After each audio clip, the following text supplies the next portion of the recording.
beaucoup de questions. Beaucoup de questions. Comment y parvenir à aller à l'essentiel? On pourrait sûrement faire 2 conférences, peut-être 3, peut-être 4. On commence par une. C'est ça. Alors, quels sont les caractères qu'on pourrait reconnaître qui fait le Québécois? Puis, on va commencer comme ça. Ben, disons évidemment qu'il y a plusieurs sortes de Québécois. Traditionnellement, le Québécois est un bon vivant, qui mange des bines, qui boit de la bière, qui sacre plus qu'un charretier. C'est une personne qui, normalement, lorsqu'il voyage sur la planète, est bien accueillie. Si on a le drapeau canadien sur un sac à dos, ça passe. Si on a le drapeau américain, on risque de trépasser. Et si on a un drapeau québécois, bien souvent, même si les gens dans différents pays ne savent pas où est le Québec, c'est un symbole d'amitié. Il y a des pays sous-développés où j'ai été, où on a des villes qui portent des noms comme Lago des Atitlan, par exemple, ou Panachel, et dans le langage populaire de là-bas, ça va s'appeler Québec-Tenango, l'endroit où vit le Québécois. Bon, c'est évident, quand on arrive là, il y a une taverne tenue par des Québécois, il y a une brasserie tenue par des Québécois, il y a un hôtel tenu par des Québécois, et si on veut parler français dans une région où on parle espagnol, ben on va à Québec-Tenango. Au Mexique, il y a une autre place, c'est Cacapulco, que plusieurs connaissent bien aussi. C'est le terme, d'ailleurs, que les Mexicains vont prendre pour la place. Le Québécois, lorsqu'on le reprend dans son endroit d'origine, va être un être relativement individualiste, c'est-à-dire que c'est un peuple qui ne se tient pas énormément entre lui. C'est un peuple qui veut être nationaliste et qui ne veut pas l'être, c'est-à-dire qu'on peut par exemple se poser la question pourquoi la séparation n'a pas eu lieu lorsqu'on a eu un référendum. Est-ce que c'est parce que le Québécois voulait absolument rester, disons, canadien, ou si c'est parce que le Québécois se foutait carrément d'être canadien ou québécois, ce qui fait que tant qu'à ne pas vouloir être nationaliste, québécois ou canadien, ben pourquoi changer?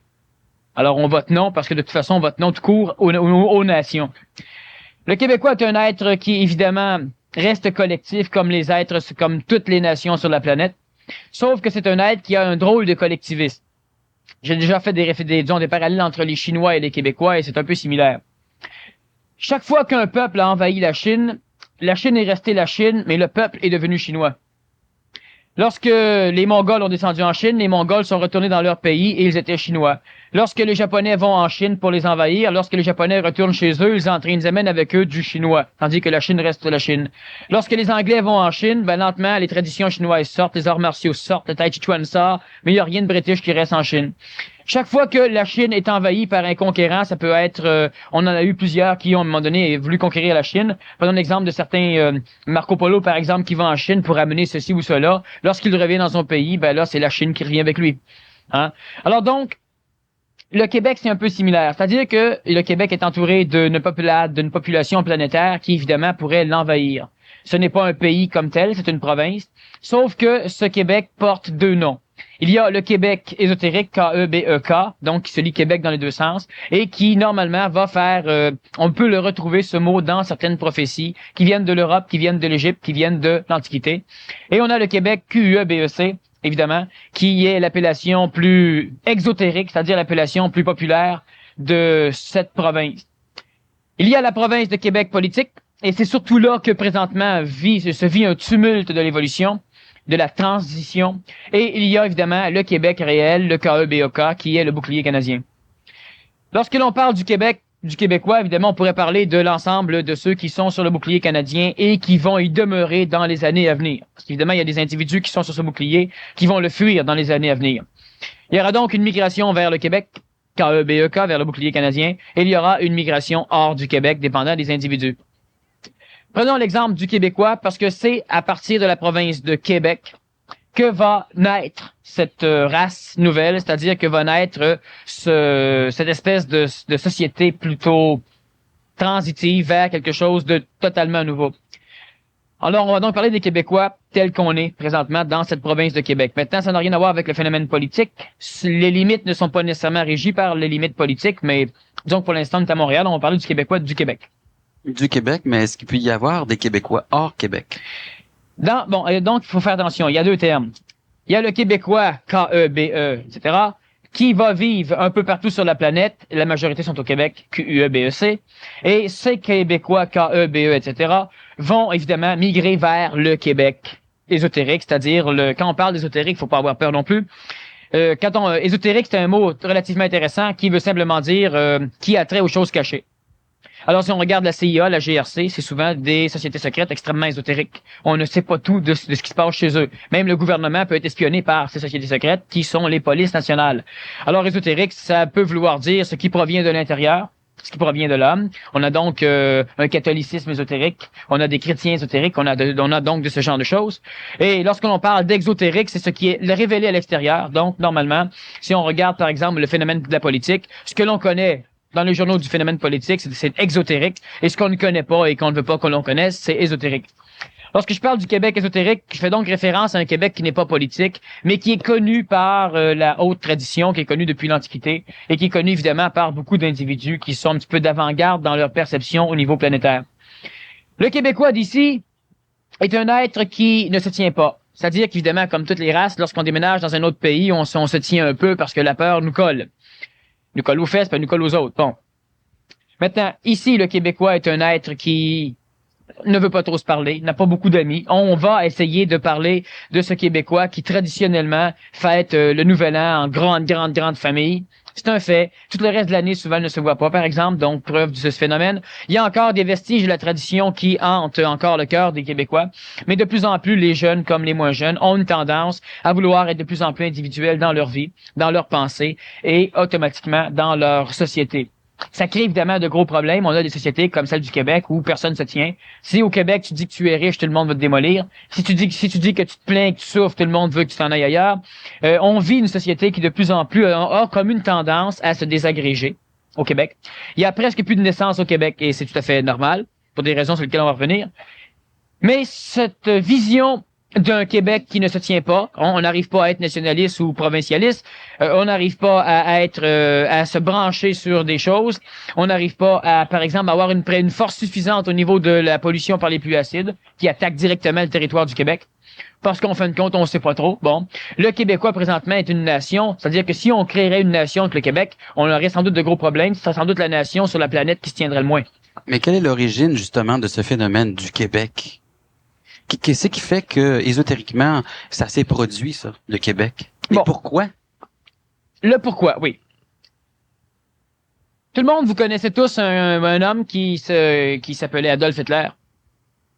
Et ce bonhomme, à un moment donné, a eu la hantise du Québec. Il a eu des rêves, il a été manipulé par le prieuré de Sion, il a été manipulé par des forces astrales, c'est-à-dire par les forces de la conscience collective planétaire, il a été manipulé par la religion juive. D'ailleurs, Adolf Hitler était mis sans juif. Et à un moment donné, il s'est dit, il y a une race nouvelle qui doit apparaître sur la planète Terre, une race qui devrait s'appeler la race aryenne. La race aryenne, c'est la première race indo-européenne, donc c'est la première race blanche à être apparue sur le contexte de notre planète il y a quelques milliers d'années. Et c'est de cette race indo-européenne que va découler toutes les autres sous-races de cette race mère blanche, donc la race, ce qui va constituer l'Égypte, l'Europe, etc., jusqu'à la race teuton, la race viking, dont la majorité des Québécois sont descendants. Là, on parle surtout de génétique.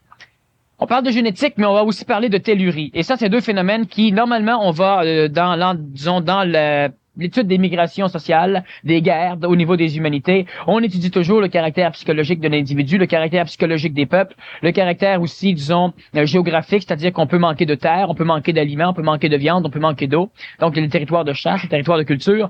Mais on ne fait jamais référence au phénomène tellurique dans ces migrations comme dans ces guerres. Parce que les guerres sont habituellement engendrées par une migration d'un peuple qui est refusé par un autre peuple qui occupe le même territoire. Donc, le Québec, ce qu'on va retrouver d'intéressant là-dedans, c'est que Adolf Hitler avait eu, il savait vibratoirement, mais il savait tout croche, c'est-à-dire qu'à cette époque, un être humain ne peut pas savoir plus que c'est une certaine dose de savoir. Cet être humain, Adolf Hitler, a été hautement manipulé par des forces d'involution qui étaient manipulés, eux, par des forces d'évolution. La Deuxième Guerre mondiale a été extrêmement intelligente. Elle a obligé les races à devoir fuir leur pays, venir en Amérique, se mêler consanguinement, donc mêler leur sang ensemble, de façon à engendrer génétiquement une race humaine d'autant plus forte qu'elle proviendra de différentes ethnies génétiques.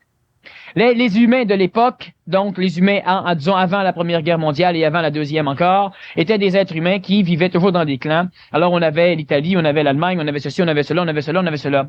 Ce qui a peuplé les États-Unis d'Amérique, ça a été évidemment les Anglais mélangés avec toute la race amérindienne qu'on avait ici. Ça a été des mercenaires anglais, des mercenaires écossais, des mercenaires irlandais. Ça a été évidemment toutes les déportations de prisonniers qu'on avait en France, parce qu'il faut comprendre que la France, souvent, les bandits, les prisonniers les envoyait au Québec, tandis que l'Angleterre envoyait des forces militaires, et c'est pourquoi, évidemment, les Anglais ont les 90% du territoire du Nord-américain. Parce qu'évidemment, les bandits n'étaient pas intéressés à coloniser. Et ce qui est intéressant, c'est que notre race vient, pour la majorité au niveau génétique, de toute la lie de la population planétaire évoluée de l'époque, c'est-à-dire que la grande majorité, on a des familles, par exemple, qui vont porter le nom de roi. Et ce sont des familles qui étaient justement royales à l'époque de la France. Lorsqu'ils ont été déportés ou lorsqu'ils se sont sauvés, leur nom, certains ont continué à conserver leur nom, d'autres l'ont changé. La majorité ont changé leur nom. Mon nom, moi-même, vient de mercenaires écossais. Alors, ce qui fait qu'on a donc une population qui va être constituée de gens qui sont d'authentiques marginaux à l'échelle des sociétés, n'est-ce pas? Ce qu'on avait, c'est que le Québec français a été colonisé comme ça. Le Québec anglais différemment, je le répète. D'ailleurs, l'Australie a aussi été colonisée longtemps par les bandits, c'est-à-dire que le bagne planétaire était l'Australie. Pendant un grand bout de temps, le bagne planétaire était le Québec. Bon, les Anglais, ayant une puissance plus forte, ont pu coloniser ailleurs, mais le Québec est resté français parce que de toute façon, on n'a pas réussi à assujettir le Québécois à une authentique société. Disons, une nationalité, une authentique nation. Étant donné que la majorité des souches de racines québécoises sont des personnes qui étaient tout à fait marginales, de grands marginaux, et le Québec ne pouvait pas être une nation qui, à un moment donné, viendrait à se fusionner, comme la France, par exemple, où on parle que de la patrie, où on est prêt à mourir pour la patrie. Lorsqu'on va aux États-Unis, on peut découvrir que dans beaucoup de cours, on a le drapeau américain. Mais au Québec, à part quelques illuminés, ou les hommes politiques, évidemment, on n'a pas beaucoup de drapeaux canadiens ou québécois. Bon, c'est sûr que lorsqu'on parle du nationalisme, il y a une ferveur à un moment donné dans le cœur de certains Québécois où ils veulent devenir soit faire un pays du Québec, soit ils veulent conserver, disons, leur nationalité canadienne. Et là, on aura les drapeaux qui vont apparaître. Mais ça ne reste pas là ad vitam aeternam. Bon, dans la majorité des pays, on a une espèce de nationalisme absolument effarant qu'on ne retrouve pas dans la province de Québec. Le Québec ayant été constitué, disons, génétiquement d'un mélange teutonique, d'un mélange amérindien, qui a d'ailleurs été mélangé à la race teutonique, la race des Vikings, qui était ici bien avant Jacques Cartier et tous les autres. Et lorsque on regarde simplement la racine souche de la province de Québec au niveau humain, la majorité sont des individus qui ne peuvent pas vivre dans un groupe, ou ils vont vivre dans un groupe en étant le chef. Alors, on a beaucoup de bandits, on a beaucoup de mercenaires, on a beaucoup de personnes qui vont fuir l'Europe, qui vont fuir l'Angleterre, qui vont fuir, disons, ces pays. Et ils ne sont pas nécessairement tous des bandits. Il y en a beaucoup qui vont fuir parce qu'ils ont ce goût majeur de coloniser. Et étant donné que la France n'a jamais envoyé réellement des colons bien bâtis, ce que l'Angleterre a fait, on n'a pas eu énormément. On se ramasse avec des personnes qui vont constituer une société très particulière au niveau du contexte planétaire, c'est-à-dire qu'ils sont tellement marginaux que même entourés d'anglais sur tous les côtés, ils restent français. Ils gardent leur structure française. Ils gardent des structures tout à fait différentes, particulières. Je voyage dans plusieurs pays et encore là, le Canadien, chapeau. Le Québécois, c'est poignée de main. L'Américain, ben là, c'est autre chose. Bon, tu vas dans une ville marché, par exemple, et tu vas un dimanche d'où les touristes arrivent par autobus. C'est une ville qui est vide ou presque vide la semaine, mais le dimanche, c'est les touristes qui arrivent. Alors, tu viens pour acheter un poncho. Alors, on va te dire, ça coûte 120 $ américains.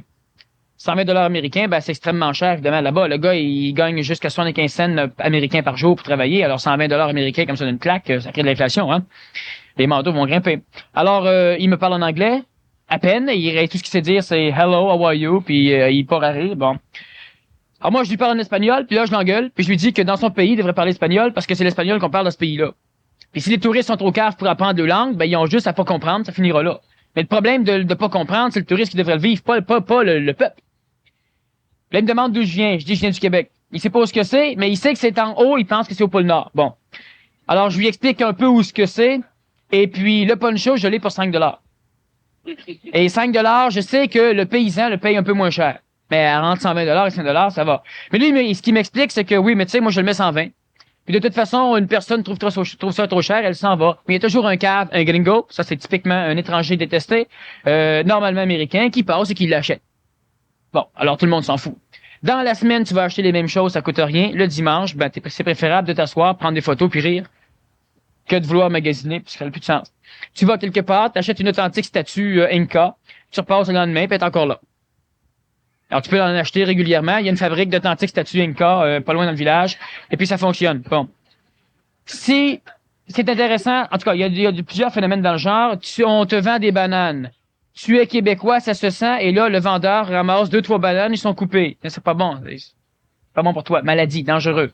Mais pour les gringos, souvent, pas de problème. Tourista, médicaments, ça marche. Bon. Or, le Québécois reste planétairement quelque chose d'extrêmement différent, et ça, qu'on le veuille ou non. À un moment donné, il y a celui qui faisait des insolences à la caméra aux États-Unis, je connais pas son nom.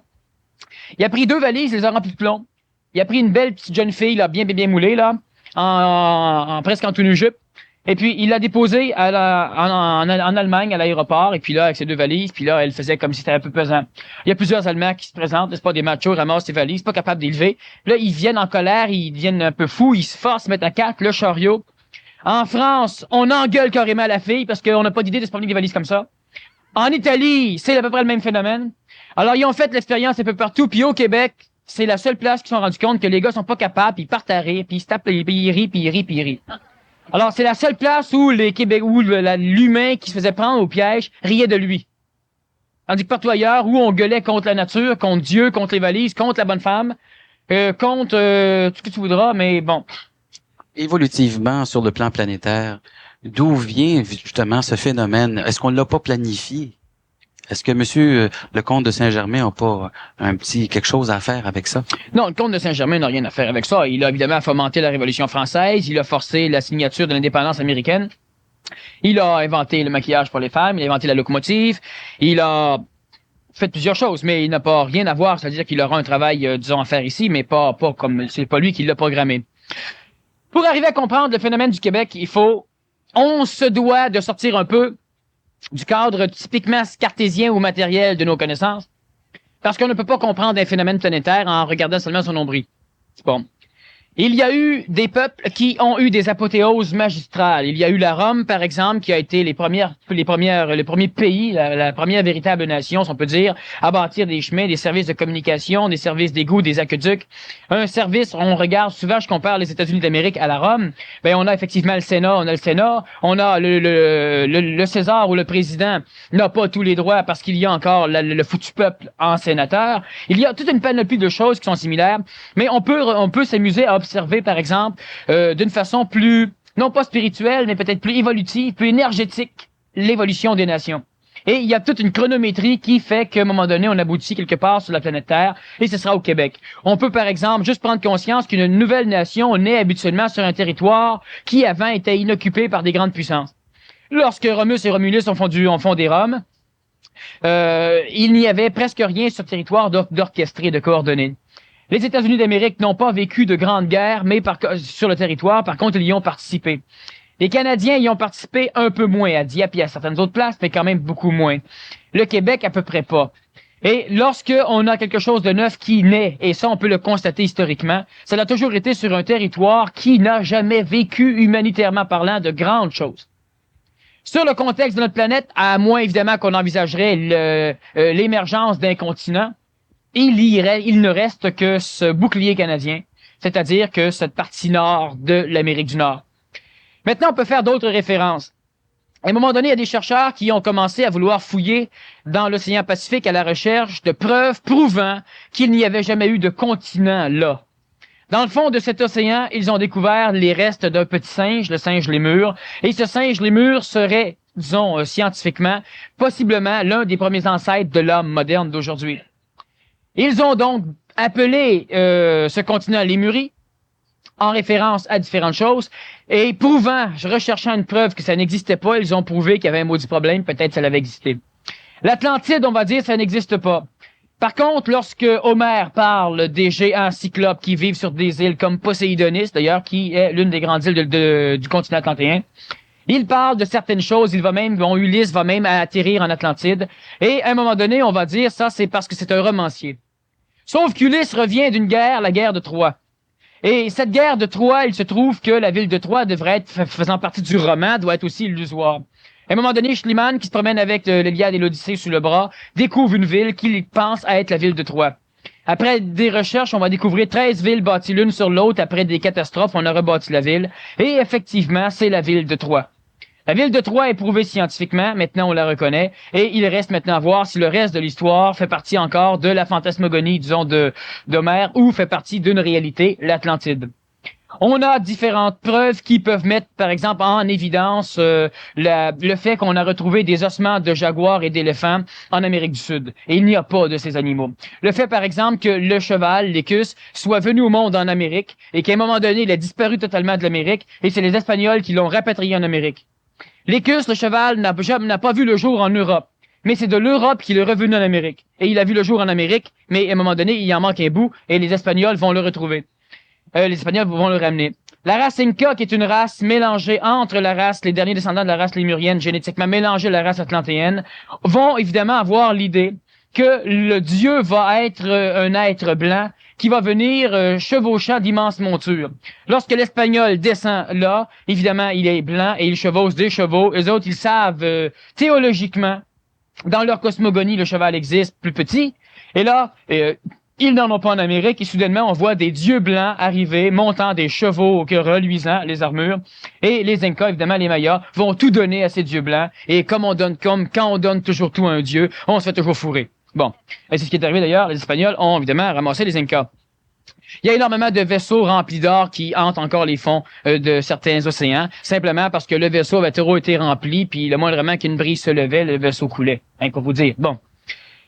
Alors, ce qu'il faut comprendre donc, c'est que si on veut comprendre le phénomène du Québec, il faut comprendre telluriquement certaines choses. Lorsque cette boule en fusion est en phase d'involution, donc lorsqu'elle perd de l'énergie, au profit évidemment de l'univers, elle diminue sa grosseur pour la simple raison qu'elle se densifie. Lorsqu'elle se densifie suffisamment, il vient un moment donné où une terre, ça veut dire qu'une croûte va commencer à sortir. Cette croûte, c'est le bouclier canadien qui scientifiquement est toujours reconnu comme étant la plus vieille terre de surface. C'est d'ailleurs la seule terre qui n'a jamais vécu de tremblement de terre majeur et qui n'a jamais été, coupée par une faille sismique. Ce qu'on va retrouver sur le reste des continents de notre planète.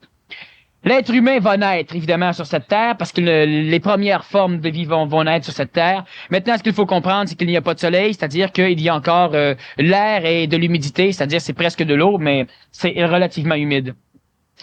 Cette terre va donner, à un moment donné, naissance à une forme d'être-té qui n'est pas comme la nôtre, mais ça, on passe là-dessus. J'en parle souvent sur le séminaire que je donne, le séminaire sur l'homme nouveau, où on va plus à fond dans ces choses, mais disons que là, on va passer un peu plus rapidement pour en arriver au Québec. Il y a une terre qui apparaît à un moment donné, l'hyperborée. Et c'est cette terre qu'Adolf Hitler voulait rechercher, mais il la pensait au pôle Nord, et ça, c'est le bouclier canadien. Alors lui, il recherchait donc à recréer une race parfaite, la race d'hommes bleus aux cheveux blonds, qui était la race aryenne de l'époque, de Rama, c'est pas aux Indes. Alors évidemment, il y avait un décalage total, il était manipulé par des forces d'involution qui servaient à engendrer des guerres pour mélanger les races. Adolf Hitler donc recherchait l'hyperborée qui a laissé le nom de Greenland.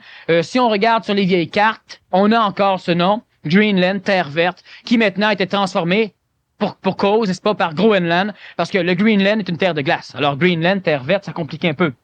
Maintenant, effectivement, elle a déjà été totalement verte tant que la Terre n'était pas suffisamment refroidie. Par la suite va naître un continent qui va recouvrir la majorité de la ceinture équatorienne de notre planète, ça va être la Lémurie. Et lorsque la Lémurie s'enfonce, c'est d'ailleurs en Lémurie que la Bible va commencer son histoire. Elle parle donc de la scission des sexes. D'un homme, il y aura à un moment donné une structure qui va différencier cet être humain pour qu'il devienne femelle et mâle, de façon à pouvoir prendre l'énergie de reproduction pour créer un centre laryngé permettant la parole et pour créer un cerveau cartésien qui va engendrer évidemment le discernement chez l'homme, donc qui va lui amener une intelligence associative. On va parler du bien et du mal, à un moment donné, de l'arbre, etc. Là, mais c'est un peu le phénomène dont on va parler. Étant donné que l'être humain n'a plus suffisamment d'énergie pour se reproduire de lui-même, il devra s'accoupler à un autre pour mettre ensemble leur moitié d'énergie pour engendrer la vie. Par la suite, on va vivre l'apparition d'une partie de l'Amérique et de l'Atlantide. c'est en Atlantide que Noé va faire ses premières expériences. Et c'est en Atlantide surtout que Noé, qui est un scientifique qui travaille sur la génétique, va évidemment fabriquer une panoplie de races d'animaux. Et il va fabriquer 2 arches. Et lorsque lui pressent que toute la vapeur d'eau qui est dans l'air va s'effondrer, parce que la Terre est toujours en densification, il pressent donc une espèce de déluge. Et il va mettre ces 2 laboratoires dans 2 immenses arches qui, à un moment donné, vont évidemment partir sur les flots. L'une va s'échouer sur le mont Ararat en Turquie et l'autre sur la Terre de Feu en Amérique du Sud. On va continuer donc l'évolution lentement, sauf qu'à chaque hyper immense changement total, disons dans l'évolution de nos humanités, il y a une espèce d'instinct de migration. Les oiseaux l'ont, le grand monarque, le papillon, il l'a, et il y a une panoplie d'animaux qui l'ont, sur les baleines, les otaries, etc. Lorsqu'à un moment donné, ces grands changements dans l'évolution de notre planète, que ce soit la création du sexe, que ce soit la transition lémurienne atlantéenne, que ce soit la transition atlantéenne européenne, que ce soit la transition, disons, européenne vers ce qui s'en vient, il y a toujours eu à l'échelle de l'évolution de notre planète une migration des races les plus intelligentes vers la première terre de surface, vers le bouclier canadien. Donc, vers l'origine. Vers l'origine. Alors, on va parler dans les traditions, par exemple, hindoues, du mont Meru. On va parler de l'Éden, on va parler de la Terre Blanche, on va parler du paradis terrestre, on va parler de différentes choses qui s'avèrent à peu près toujours être le lieu où repart quelque chose de neuf. Le mont Meru n'est pas situé, le mont Meru, surtout hindou, n'est pas situé chronologiquement à la même date que le paradis terrestre de notre Bible. C'est normal parce qu'on ne fait pas référence nécessairement au même départ. Sauf que c'est des régions similaires, toujours similaires, qui ne vivent pas de problème au niveau sismique, où il n'y a pas de volcan, ou etc. Et on va retrouver, encore une fois, au niveau, disons, de ce qu'on appelle cet ésotérisme, ou encore l'ésotérisme prophétique. Pourquoi on prophétise toujours qu'à un moment donné, ce sera ici? Les rois de France le savaient. D'ailleurs, lorsqu'ils ont donné le fleur de lys comme symbole, qui est un symbole hautement, disons, ésotérique, en ce qui concerne le drapeau québécois, par exemple, il y a des choses qui étaient sues. Bon, les Templiers sont même venus cacher la majorité de leurs trésors au Québec, dans un lac, dans des montagnes de Gaspésie. Et encore, on n'a jamais trouvé ce trésor des Templiers, parce que les Templiers avaient bien spécifié que ce trésor serait caché là où jamais l'homme ne pensera aller voir. C'est évident, on n'a aucune preuve historique qui dit que les Templiers avaient des embarcations qui leur ont permis de venir au Québec, mais c'est une chose qui a été faite. Lorsque l'on regarde encore une fois cette migration présente vers le territoire québécois, depuis plusieurs années, l'être humain planétaire qui a, disons, conscience qu'il est sur une planète, pressent que quelque chose s'en vient. Il y a un bouleversement planétaire qu'on sent. Les scientifiques le savent, ils n'ont qu'à mathématiser l'évolution, disons, psychologique, égoïque, scientifique de l'homme pour savoir qu'on se dirige possiblement vers un conflit mondial, encore une fois. Il y a les théologiens qui savent, d'ailleurs on parle d'un millénium, on parle d'une parousie, on parle de quelque chose qui vient d'un âge d'or de l'humanité. La Bible parle de 1000 ans, l'âge d'or de l'humanité devrait contenir 13 800 ans, disons, si on veut mettre un peu plus de précision. Il faut remarquer qu'à l'époque où elle avance 1000 ans pour l'homme de l'époque, c'est un peu comme l'éternité. Aujourd'hui, on peut donc parler peut-être plus précisément de ces 13 800 quelques années où l'humanité aura un âge, disons, peut-être plus évolutif que l'âge dans lequel il vit. Un âge plus, disons, paisible dans son évolution. Alors, toutes les humanités, toutes les théologies, les cosmogonies, qu'elles soient zen, qu'elles soient bouddhisme, qu'elles soient krishniques, qu'elles soient tout ce que l'on voudra, pressent cette fin du monde. Fin du monde veut dire fin d'un monde. Évidemment, il faut le comprendre comme cela se passe continuellement. Et il y a présentement une attraction massive, telluriquement, c'est-à-dire que d'instinct, la majorité des humains qui sont québécois, KEBEK, sur notre planète, ont cet instinct de migration vers les territoires canadiens, vers une terre promise. C'est évident que ne comprenant pas, ils sont attirés, manipulés énergétiquement, mais ils ne comprennent pas psychologiquement ou consciemment ce qui se passe. Lorsqu'ils arrivent ici, on leur dit qu'ils vont être sur le biais de l'assistance sociale, on leur dit qu'ils n'auront pas ceci, n'auront pas cela. Alors évidemment, ils gueulent contre cette terre promise. Pourquoi? Parce que inconsciemment, ils ont l'énergie, ils ont le feeling, pour l'instant, parce que c'est ce qu'on vit. Bon, mais ça concerne le bouclier canadien, donc ça, on peut se le dire. On peut parler de 2 phénomènes intéressants. Bon, la migration, ça c'est un phénomène relativement intéressant, et le manque de naissance. Premièrement, la majorité des enfants qui naissent depuis 1975 dans la région du Québec sont des enfants nouveaux. C'est-à-dire qu'ils proviennent d'un mélange génétique permettant à des intelligences réelles, de pouvoir communiquer par ses corps, sans détruire ses corps, et pouvant donc, par ce fait même, acquérir une expérience au niveau terrestre, tout en même temps transmettant à l'échelle de notre planète une expérience qui provient d'un autre monde, ce qu'on appelle, nous, le plan supramental, qui peut évidemment être appelé le plan de l'esprit aussi. Bon. Alors, l'être humain, présentement, qui naît de plus en plus, j'ai fait des conférences dernièrement sur savoir reconnaître un enfant nouveau. J'en ai fait 3.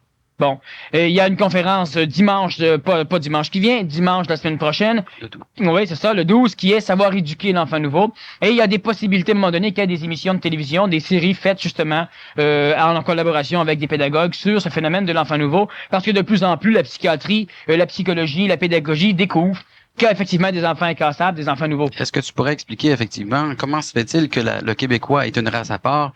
Ça a un lien, semble-t-il, comme tu l'exprimes, avec la naissance de l'homme nouveau. Oui, bon, effectivement. On me demande souvent, est-ce que vous dites que le Québec, c'est la terre privilégiée parce que vous êtes Québécois? Et la réponse la plus authentique que je peux donner, c'est non. C'est que moi, je suis venu au monde au Québec parce que c'était au Québec que c'était pour se passer. Donc, c'est tout à fait différent. Et ce qu'il faut comprendre, c'est qu'il y a énormément d'individus qui naissent au Québec parce que c'est au Québec qu'ils doivent naître. Il y a évidemment des individus qui vont naître et qui vont s'en aller, transmettant de l'expérience un peu ailleurs. J'ai déjà donné des exemples avec de choses nouvelles qui naissent au Québec, mais d'ici, dans les décennies qui vont venir, il y a immensément de structures nouvelles de connaissances au niveau scientifique, au niveau pédagogique, au niveau médical, au niveau philosophique, au niveau social, qui vont partir du Québec pour s'étendre à l'échelle de notre planète. Maintenant, il faudra attendre évidemment qu'il y ait une espèce de purge mondiale avant que le Québec puisse réellement prendre un essor planétaire.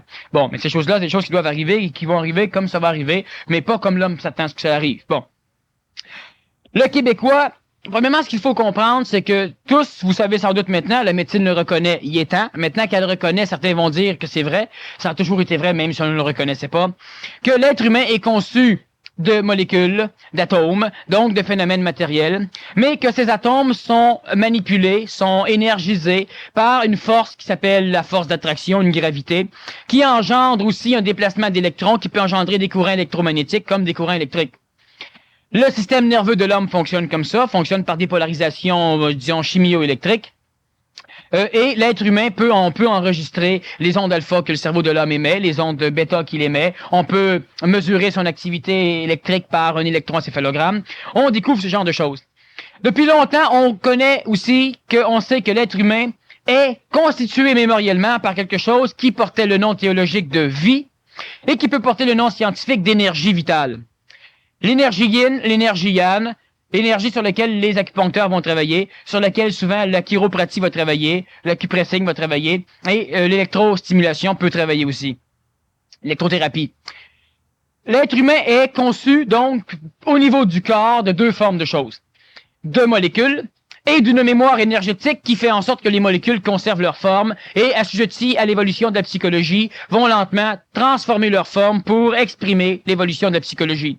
Ce qui va faire en sorte que les lignes de la main vont un peu révéler ce qu'on est, que les visages vont révéler un peu notre psychologie, etc. Et qu'on va arriver à avoir des cancers, qu'on va arriver à avoir des ulcères d'estomac, des problèmes cardiaques, des problèmes d'angine, par le fait qu'on vit des émotions qui souvent sont négatives de notre corps physique. Donc la psychologie peut lentement altérer et transformer le corps. Le corps vital est de 2 formes. Yang, solaire, et yin, tellurique. L'énergie tellurique dépend de la radiation émise par les sols. Le sol du Québec a une haute radioactivité, c'est-à-dire qu'avec un compteur Geiger, on peut la détecter et la calculer. Une radioactivité qui, évidemment, n'est pas dangereuse pour le corps de l'homme, mais qui quand même a un effet sur lui. Il y a différentes parties de notre planète qui ont des radioactivités relativement intéressantes, et le Québec en est une par rapport à ce qu'on appelle l'homme nouveau. Une race, un enfant qui vient au monde dans un territoire où les parents ont vécu au moins une génération, vient au monde à partir d'un corps physique qui s'est alimenté normalement à partir des aliments du Québec. Et on va voir de plus en plus qu'on aura, et c'est déjà d'ailleurs commencé, une tendance chez les Québécois de faire un retour vers l'alimentation naturelle du Québec, une alimentation de plus en plus biologique, comme les poulets sont au grain, puis aux hormones, et de plus en plus on s'en va vers une alimentation biologique. On parle d'aliments irradiés. L'aliment irradié va, plus ça va aller au Québec, ça n'aura pas une grande prise, parce que l'humain, d'ailleurs, va obliger les centres d'achat, même les grandes firmes, à avoir des aliments biologiques, des aliments conventionnels chimiques et les aliments irradiés au niveau de la conservation. Ce qu'il faut comprendre, c'est que la carotte du Québec n'a pas la même constitution atomique, donc n'a pas la même constitution réelle en poids et mesure, en quantité, que la carotte européenne ou que la carotte floridienne. Le fait de manger, le fait de boire de l'eau, on n'importe pas l'eau encore. On importe un peu, mais la majorité boivent de l'eau d'ici. Et l'eau est le grand transporteur de l'énergie tellurique, donc l'énergie de notre planète, l'énergie yin.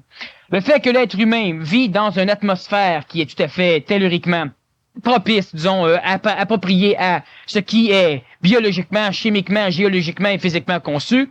Cela veut dire que les corps physiques des hommes qui naissent sur un territoire particulier ne peuvent pas avoir la même constitution énergétique que d'autres. Est-ce que le Québec, c'est supérieur, c'est à part? Ça veut dire quoi? Ça veut dire que votre psychologie se transmet par le corps physique, par un cerveau et par un système endocrinien de façon à exprimer la colère, la gêne, l'angoisse, l'évolution, la compréhension, l'illusion, la philosophie, la théologie, etc. Maintenant, ce qu'il faut comprendre, c'est que la constitution atomique du neurone, la cellule cérébrale, elle va dépendre dans sa vibration, donc dans sa vitesse de vibration, ainsi que dans sa possibilité d'être assujettie, disons déformé, on pourrait dire dépolarisé par de l'énergie, va dépendre de sa constitution atomique. On sait qu'un neurone, normalement, est conçu de telle molécule. Sauf que l'espace occupé, la distance entre l'électron et le proton, la distance entre chaque molécule entre elles, va influencer énormément la faculté qu'aura le neurone à être dépolarisé, donc à être transmetteur de la psychologie. Juste 2 secondes. Étant donné que l'âme qui, disons, prend possession d'un corps à sa naissance, l'esprit reste dans le plan morontiel, c'est-à-dire que l'esprit ne meurt pas, il ne va pas dans le monde de la mort. Lorsqu'il y a une réincarnation pluranitaire dans un corps particulier, l'âme aura une faculté, et surtout l'intelligence supramentale, donc intelligence instantanée, l'esprit, aura la facilité à pouvoir dépolariser un cerveau qui aura une constitution vitale particulière, et cet même esprit ne pourra pas dépolariser un autre cerveau qui aura une autre constitution particulière.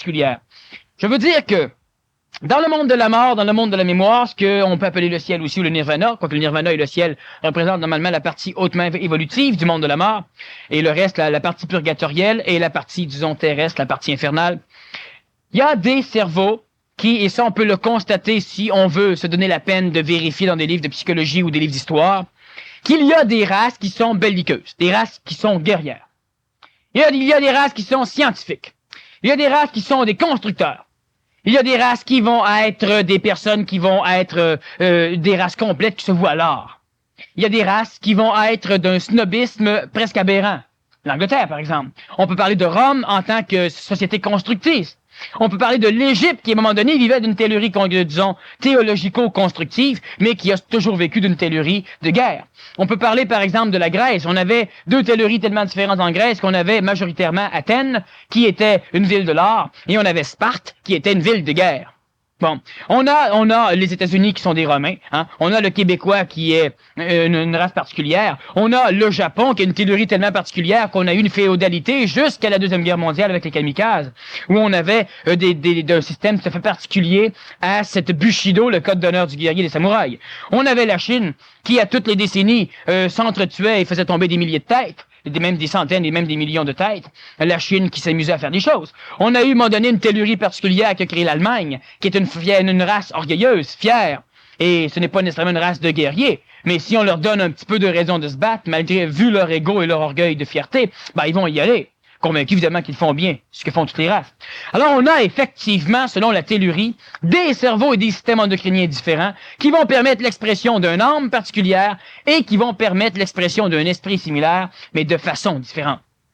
Le Québécois donne présentement naissance à des corps biologiques à des enfants qui sont capables d'entrer en résonance avec leur esprit plus rapidement que la majorité des individus. Parce que je parle du Québécois, je ne parle pas de la race jaune, je ne parle pas de la race noire, je ne parle pas de la race blanche, je ne parle pas de la race rouge, je parle d'une race neuronique. Donc, la cutanée n'a rien à voir. Ça dépend de l'alimentation, ça dépend du nombre de temps qu'on passe ici, ça dépend de différentes choses, et évidemment, il y a de l'ectopicité. C'est-à-dire qu'il y aura des hommes nouveaux, donc de ces Québécois, qui vont naître dans des cutanées de couleurs différentes, un peu ailleurs sur la planète Terre, mais qui auront cette maudite tendance à douter de la tradition ou à la comprendre et à vouloir l'expliquer mieux, qui auront une maudite habitude, celle d'amener des choses neuves, faisant frémir de jalousie ou de peur l'homme ancien, qui auront la tendance, l'habitude à être capables de rester seuls un mois de temps sans s'ennuyer puis sans se suicider. Hein? Ils auront une maudite habitude à vouloir se prendre en main pour se soigner, pour s'alimenter. On va leur dire telle chose, c'est bon. Ils vont dire, ouais, mais je vais expérimenter. Alors, évidemment, ça enrage les théoriciens conventionnels. Ils auront une manie bizarre à être diplômés en génie civil puis à être un très bon médecin.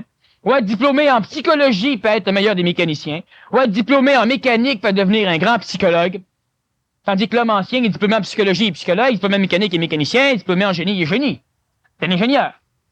Alors, il y a cette maudite race qui tend à naître, qui fait qu'à un moment donné, on aura la personne qui va dire, oui, mais je peux pas passer toute ma vie à travailler pour faire rien de l'argent.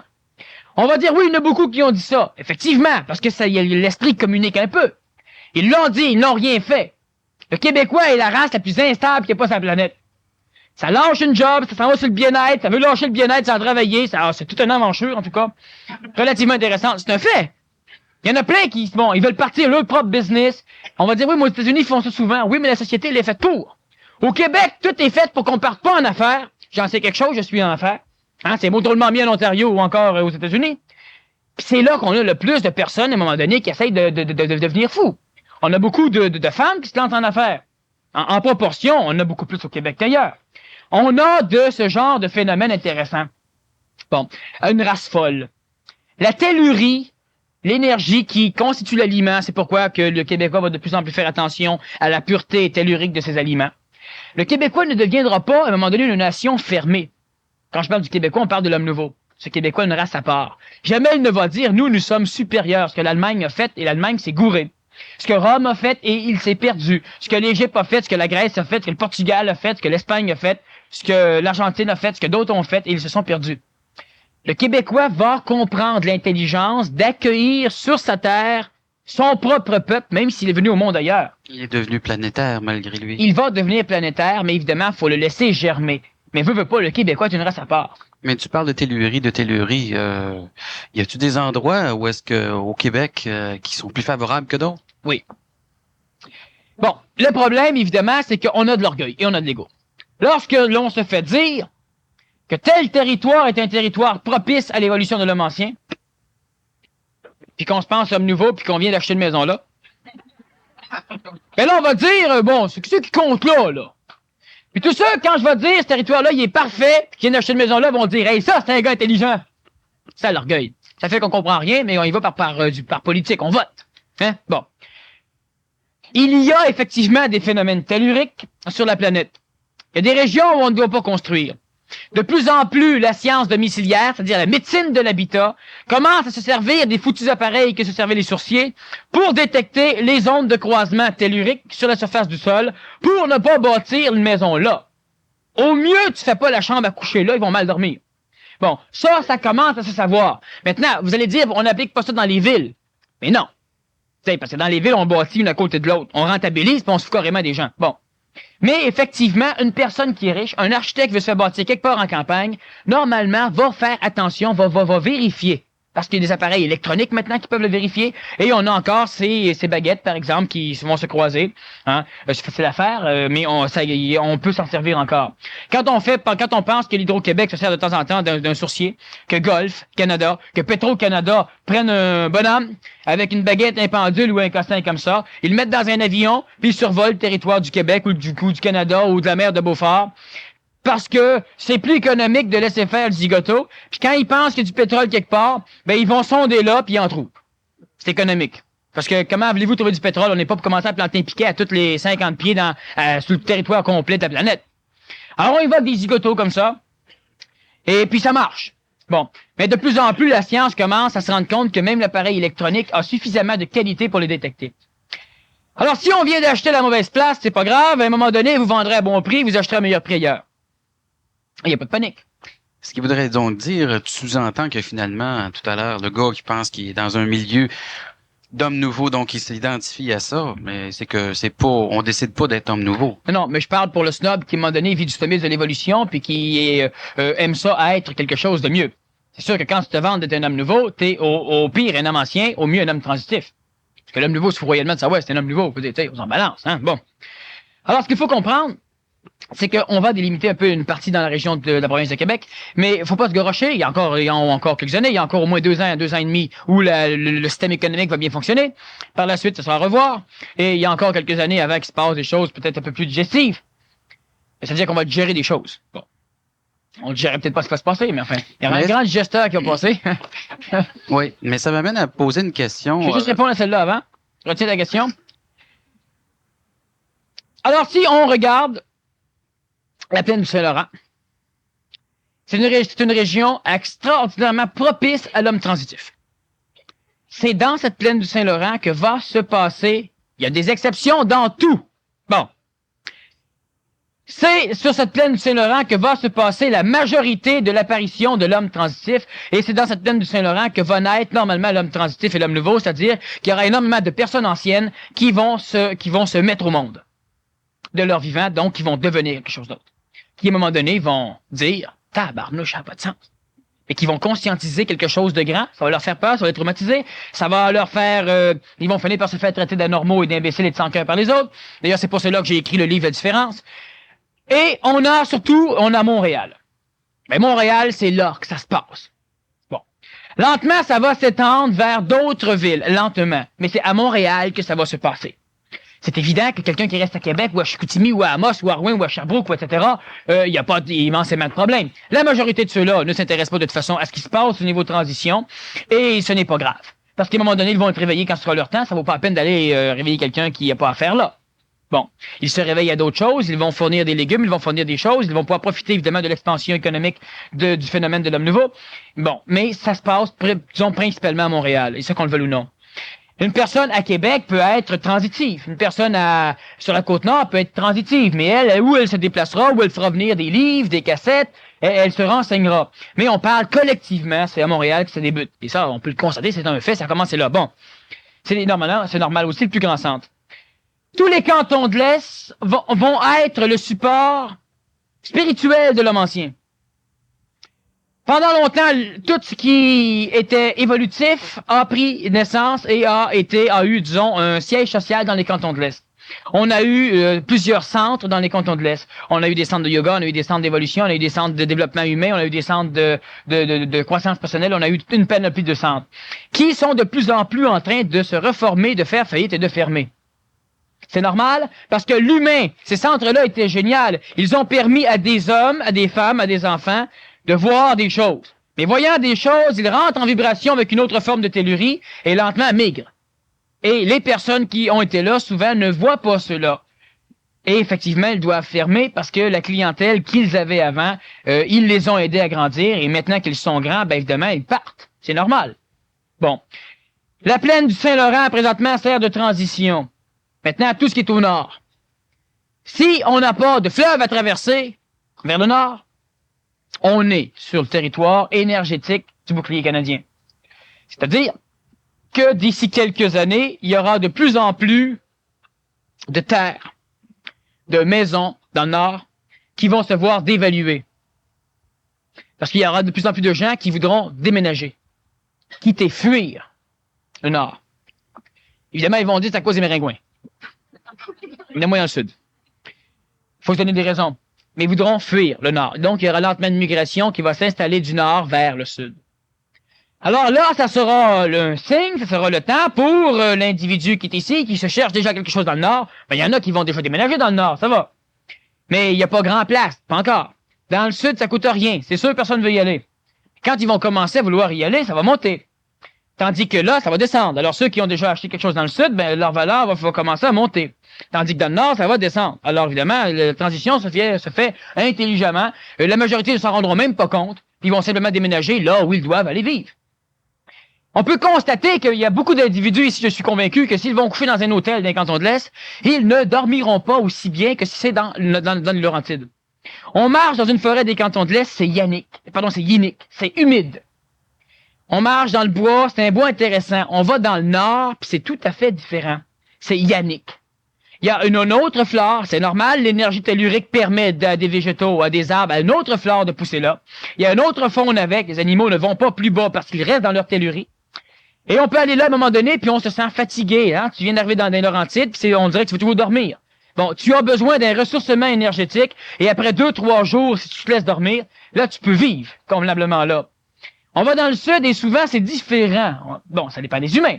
La personne qui a encore un corps humain, disons, un corps physique qui est transitif, mais qui est peut-être plus rapproché de l'homme ancien, et je répète, ce n'est pas un défaut d'être un homme ancien. C'est un état de choses. Ça mute, ça transite quand c'est le temps. Bon. C'est comme de dire qu'à un moment donné, c'est intelligent de se faire circoncire, ben il ne plaît se garocher à l'hôpital pour se le faire faire. Bon, oui, il y en a qui en avaient besoin parce qu'ils souffraient de phimosis. Bon, il y en a qui n'avaient pas besoin. Fait qu'à un moment donné, il ne faut pas mélanger les sauces. Alors, l'homme, à un moment donné, qui se sent bien dans les cantons de l'Est, qui vit bien là, doit rester là. Faut pas qu'il dise, ah oui, ben l'homme nouveau, il est dans le Nord, ça veut dire que moi, j'étais le cave. Ça n'a rien à voir. Il y aura des hommes nouveaux qui vont vivre dans les cantons de l'Est parce qu'ils auront une fonction, à un moment donné, à faire là. On la décide pas. On y va selon le feeling. Vous savez ce que c'est le feeling? Faut commencer à l'écouter. Parce que le feeling se rapproche bien gros du savoir instantané. On sait pas pourquoi, on ne l'a pas appris, mais on est sûr. Ça, savoir instantané. Quand on ne l'a pas par la parole, on commence au moins par l'avoir au niveau du vécu. Tu vas quelque part, puis tu te sens bien. Ben, dis-toi pas que, oui, mais ça, j'ai pas appris. Oui, ben là, mon prof, mon guide, mon gourou, m'a dit que c'était pas à bonne place. Tu te sens bien. Laisse faire le gourou. Là, tu te sens bien. C'est une belle place. Tu vas aller visiter un pays, puis en arrivant là, tu as l'impression d'être chez toi. Telluriquement, effectivement, il y a sans doute des connotations génétiques qui proviennent de là. Tu te sens chez toi. Puis à un moment donné, c'est assez. C'est parfait. Là, tu décolles, c'est plus nécessaire d'y aller. Bon. Alors, il y a toute une phénoménologie tellurique qui est importante à tenir compte. Les personnes, donc, on parle de territoire énergétique, ben, si on veut parler du Québec, ça va de soi que présentement, ça se passe à Montréal. Ça va se passer transitivement sur la plaine du Saint-Laurent. Ça va se passer ectopiquement au niveau des cantons de l'Est.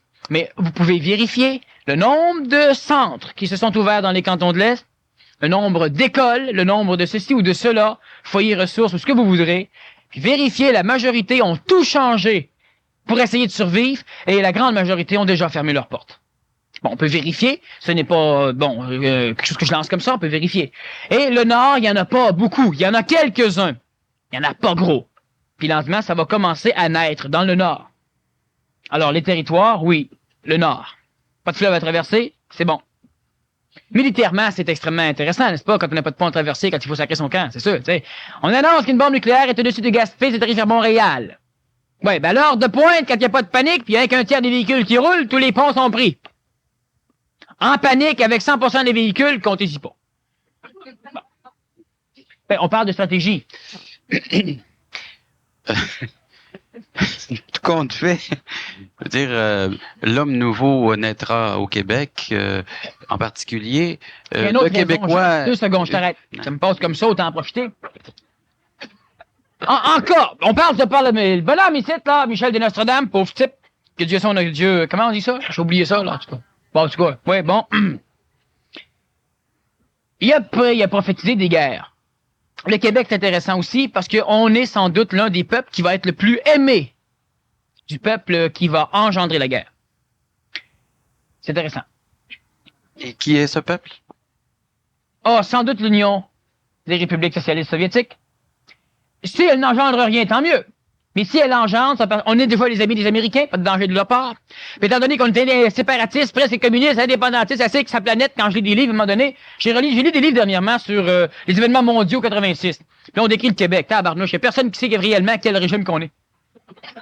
Il n'y a pas. Ah, les Américains sont sûrs qu'on est un peu comme eux autres, mais on est dangereux. Parce qu'ils ont même des plans, hein, bon. Les Russes sont convaincus qu'on est facilement, fait qu'ils vont s'occuper de tout le monde s'il y a une guerre, mais ils vont laisser tout le monde tomber un peu. En tout cas, il y a bien des raisons qui fait que c'est mauditement bien fait, puis le Québec, ben évidemment, il fait fret, mais c'est bon.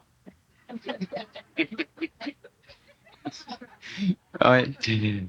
Quel est le rôle, quel sera le rôle finalement? Bon, ça c'est une question qui était pas mal d'envergure. Quel sera le rôle du Québec dans l'avenir? Ouais.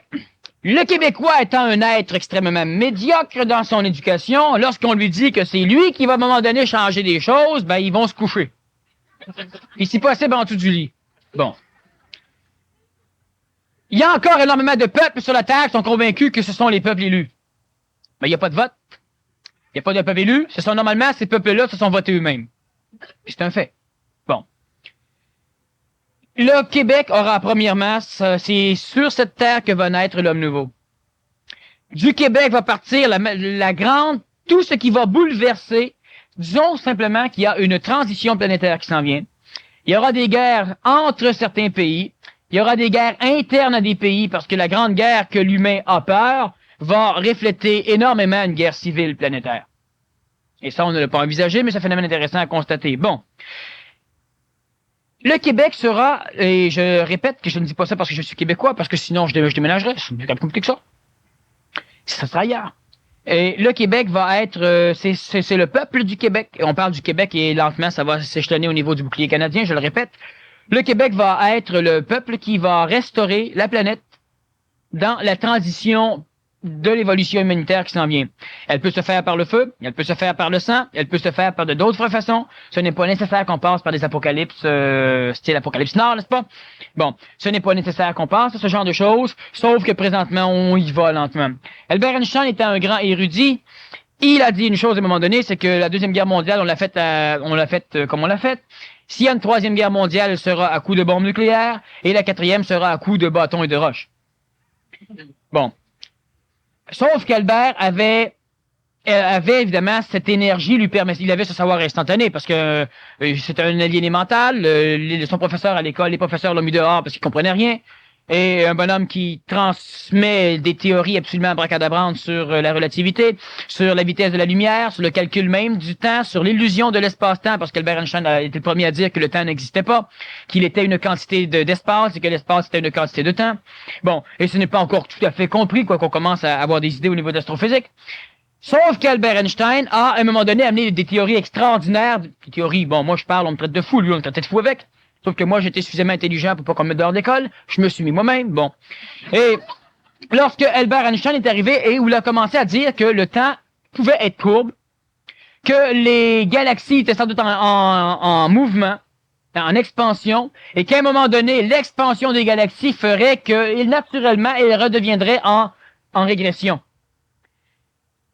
Ça ne pouvait pas être compris. Je dis souvent que le rôle cosmique de l'homme, sa fonction est de mettre fin à l'évolution expansive de l'univers, de la création. C'est ce qu'Albert Einstein avait amené mathématiquement, et il n'a pas réussi à descendre sa mathématique jusqu'à ce que les savants d'époque puissent comprendre, donc il n'a pas réussi à prouver ce qu'il disait. C'était vrai, mais il comprenait pas, donc il ne peut pas le prouver. Comme ceux autres qui avaient l'autorité, pas lui, ben évidemment, c'est pas prouvé. Alors Albert, à un moment donné, a commencé de colorer, et il a essayé de créer une théorie de l'univers où les galaxies sont fixes. Ça a été accepté. Ceux qui, à un moment donné, s'intéressent à l'évolution, vous pouvez acheter certains livres on a un Québécois d'ailleurs, un Canadien, qui a écrit un livre dernièrement, je ne me rappelle pas du titre, mais qui est un livre drôlement intéressant sur, justement, ce phénomène des galaxies. Et on sait maintenant qu'Albert Einstein a fait une erreur en parlant de monde fixe, parce que maintenant on a la preuve, parce qu'il y a une dégradation vers le rouge lorsque l'on fait, disons, des spectroscopes des galaxies. Il y a la preuve maintenant, on a la preuve que l'univers est en mouvement. Lorsqu'Albert a commencé donc à colorer ces choses-là, ben évidemment, il colorait son contact avec l'intelligence instantanée, et c'était d'ailleurs le mieux qu'il pouvait supporter au niveau biologique. Et lorsqu'il a dit que la quatrième guerre mondiale se ferait à coups de roches et de bâtons, il voulait sans doute dire que c'est des enfants qui joueraient à ce qui s'est passé, parce qu'il n'y aura pas de quatrième guerre nucléaire mondiale, et la société va